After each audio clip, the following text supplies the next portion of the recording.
Hello, welcome to my channel. I'm Tiffany, a retired librarian turned homeschool mom.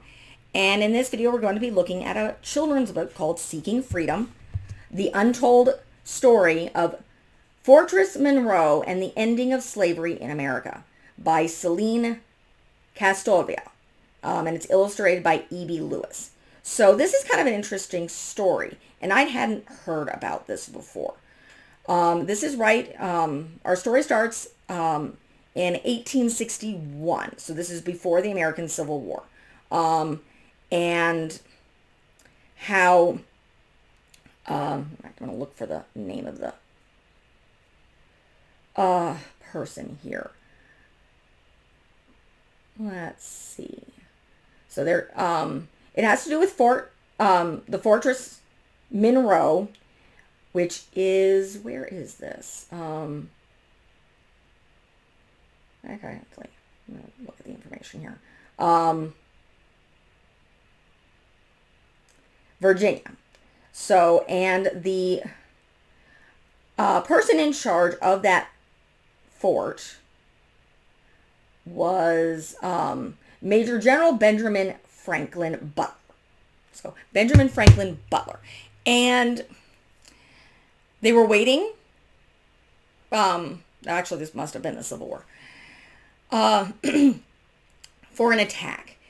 But there were basically escaped slaves, but there were escaped slaves that were living in the woods. Because they had escaped and they hadn't gotten north. And so they started coming, they heard that Major Butler, or General Butler, Major General Butler was welcoming to them, which he was, because they got information. So a lot of them came.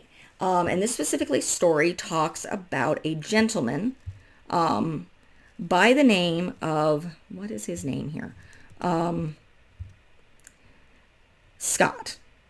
So it doesn't really give a last name. But he actually provided information to Butler about where the Confederates were hiding. So that's very much what this story is. It's how he found this out, and they wrote a letter to Lincoln asking him to free the slaves. So they were basically, it's like Butler asked Scott, it's like, what do you what reward? It's like, I want to be free.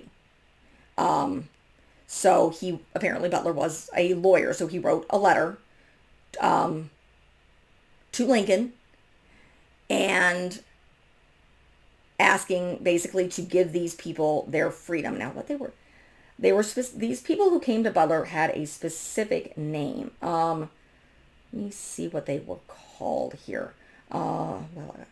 Reading through this. This is a children's book. Yes, it's on my tablet.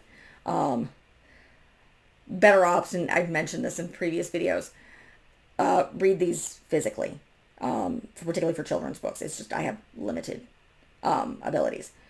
They were called, okay, I'll go through that. But he sends this letter with Scott to Lincoln, and we never hear from Scott again. He pretty much disappears, I think is what the book says. So basically this is what the letter says. Contrabands. That's what they were called. And that was Butler's reason for keeping them. They were contraband of war, because technically they were considered property, and they came into his fort, so he was holding them. They were contraband. But he sent, that's what they were called. And this was groups of people. So this is what the letter said. Hampton was empty and destroyed, as were other nearby towns. These contrabands had been property, but since they had been abandoned, they were now simply men, women, and children. And then he said, Butler employed, this is what he says, these human beings must be given free enjoyment of life, liberty, and the pursuit of happiness. So that was part of what he says. So he sent Scott to the Capitol, and Congress passed an act approving the confiscation of fugitive slaves by the federal government and freeing all people enslaved by the Confederacy. Now, this didn't free the slaves in the North. And then Lincoln signed this into law, sparking the end of slavery in America. So it does, and then this goes on and talks about Benjamin Butler and Fortress Monroe and the Confiscation Act and Lincoln, basically, who didn't originally want to free the slaves. And I will probably go into this more when I do Addie, because it's talking about the Civil War. Yes, the American Civil War was about slavery.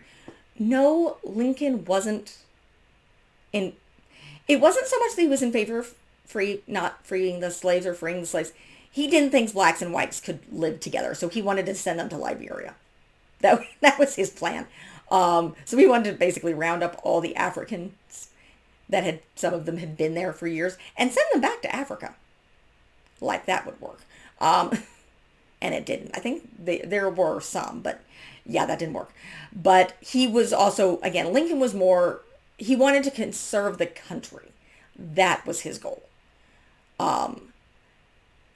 Not necessarily free slaves. But this inspired him to do so because he learned about these actual people. So that's kind of what got him going and had him write the Emancipation Proclamation, which also, again, didn't free slaves in the North, or the contraband, for that matter. So it's a complicated issue. Again, I'll get into it more with Addie when I read a little bit more about it and get to Addie's books. But nonetheless, it's a very interesting children's book. I had never heard about this.